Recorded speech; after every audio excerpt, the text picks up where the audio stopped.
Ашыққа тоққа қайыл болған қайран ғана студенттік бірақ. Біз Ташкентке барғанда Қырғызстандан дағы бір екінші группа оқып жатқан учур экен. Бизди эң жылуу тосуп алышты. Ошолордун арасында Таттыкемдин өмүрлүк жолдошу Имаш Ишибек да бар экен. Таттыкем өтө уяң кыз эле. Имаш менен сүйлөшүп жүргөнүн институтта аяктап калганда гана билдим.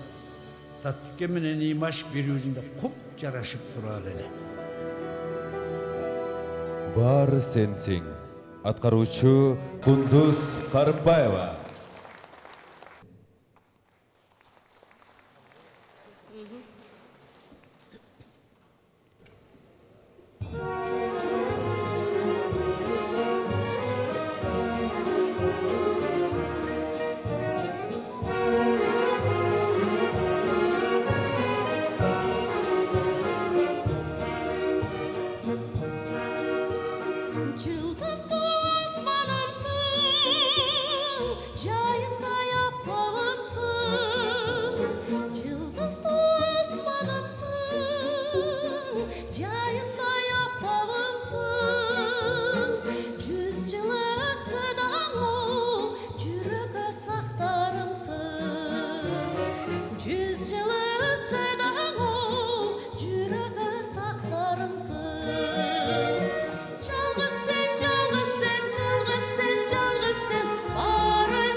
Кундуз Карыпбаева.